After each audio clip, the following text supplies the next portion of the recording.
Fantastic. Whoa. Well, let me tell you something you haven't missed out. Well, you have actually. I've had a few fish, but it's obviously it's dark now, and I've moved to another river.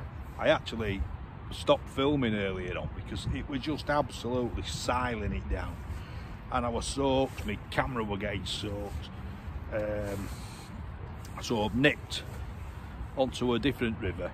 There's quite a few small fish here, so at least we can catch one for camera. I've still got a few of these lovely snakes left. Look at them beauties. Them's what I tamped earlier. Worm charmer. Look at them. Quality.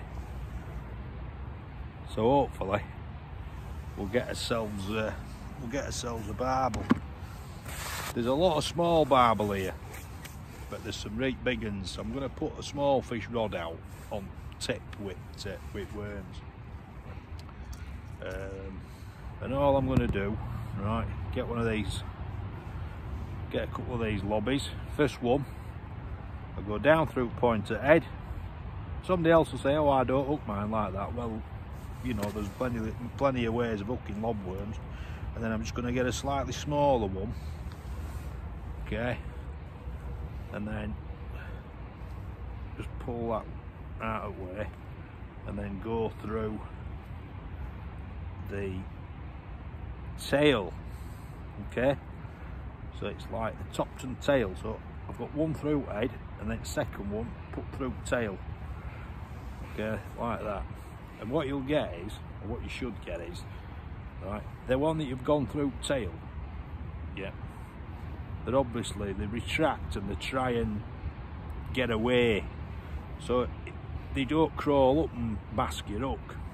If you go them both through head, what you'll find is that at least one of them will come round and it'll bloody mask your hook. They're eight monkeys they are.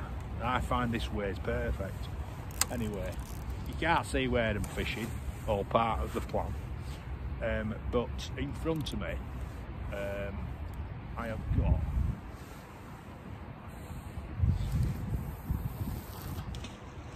I think got 9 foot of water.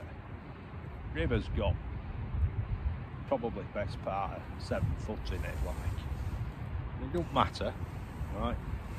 As long as I land on that 9 foot and it goes down with a dump, and it's on inside at main floor, that's where they are, or that's where they normally are. That's where they live when it's up, when it's got a bit in. I've not got isotopes on, don't need them. Got a nice big moon, can just about see tips. But what I'm also going to do is I'm going to tie up a rig for me barbel rod, my big fish rod. Yeah. And then hopefully, oh, look at that. Oh, well, I think I have. Can't really tell, to be honest. I've got otter, all that, I can see it with the eyes glowing. Whatever it is, it's not big.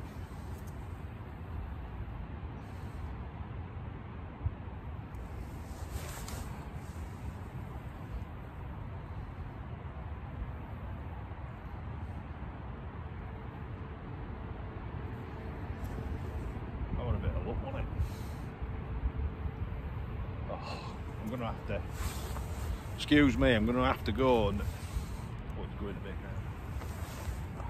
now. Done it. Might be a bloody eel. Knowing my luck, I'll tell you.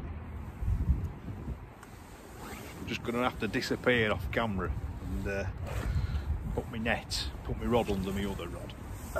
And get my landing net. Ooh. Well, it is a baby one and all. There's a hook. Oh, shit.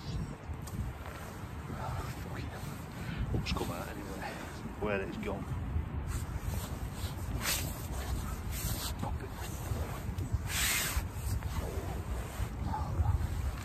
I aren't usually this bad.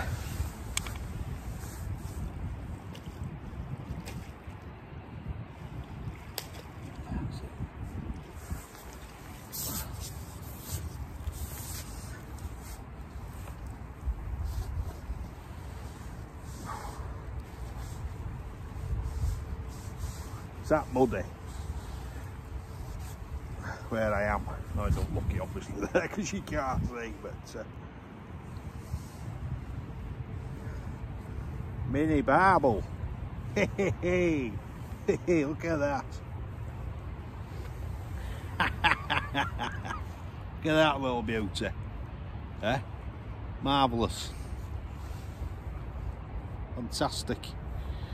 Great for the future. Don't know where they've come from, these like, but anyway. Hopping back. Just put him in edge for a second. Make sure he's well recovered with that bloody thing swimming about. Old otter pants. And I'll just flick my light off. Just flick my light off. And I'll just switch off for a second while I get reorganised, save my battery, just in case we get a big one. Ian Pot, what's that Ian Pot, what's he called? Ian Potter or whatever his name is. Happy days, mega. Another barbel, another double. I've just had another double on a cocoon.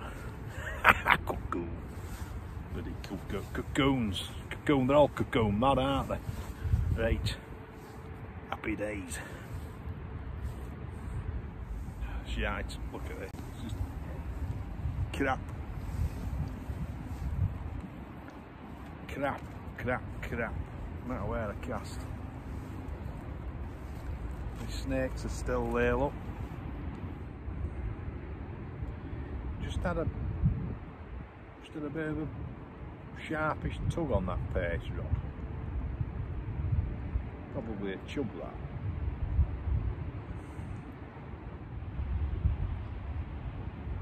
Yeah, just another little. I might just bring that pace rod. With no happens on it. I might just bring it in and I might just chuck this lobbish straight where I've had that. That's two little plucks I've had on that pace. Bit chub like, you don't see them so much on barbel rod fishing, because if I'm sat in same swim for a period of time, you know, and it's, you know, you're fishing for barbel like this, there's no app, but you're getting little plucks and knocks and whatnot. You know, I can't just sit here and ignore them. I get bored a bit easily. I think that's why I'm not a great barbel angler, to be honest. You know, I put a lot of effort into catching a couple of fish this year on colder and air. Did a lot of blanks, did a lot of put a lot of work into them fish. And I'm keeping colder one a little bit quiet at the moment because I'd like to catch it again. And get some better footage of it, get some better pictures of it. The pictures that I got of it were just horrendous, you know. But the other fish that I had from air, obviously they were quality. Alright, that's on. That's gotta be on. Yeah.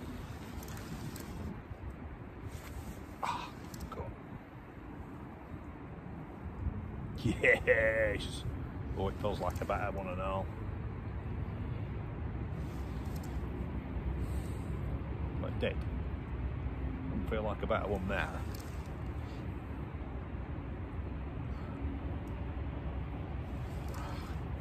Where's it gone?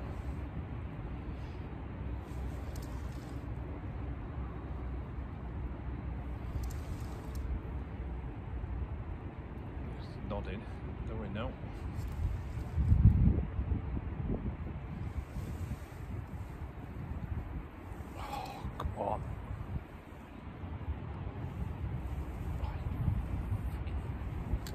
here. Oh, it's gone. My clutch is not working. Nice one. Ah, it's fucking gone off. Wonderful. I forgot to tighten my clutch up to pull out of a bloody snag. Alright, having it on now, Clarky. Ah. I don't know, is it? I can't tell whether it's... Nah, it's stuck. Fuck me. Does that matter? You get banned from YouTube for swearing. Anyway, I hope that you've learned something, because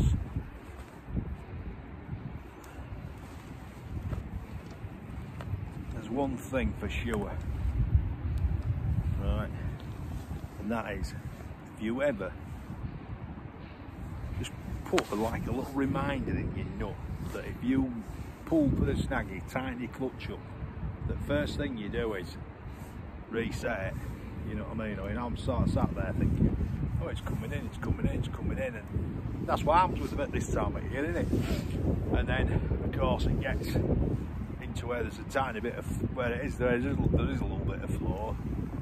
Down the edge, it's all bloody, you know, you've got a big steep banking that runs down, and there's some posts like that, getting it that, and you can't, you know, it's just schoolboy others. Anyway, tight lines, guys. I'm going to pack up, go home, and sort the missus out.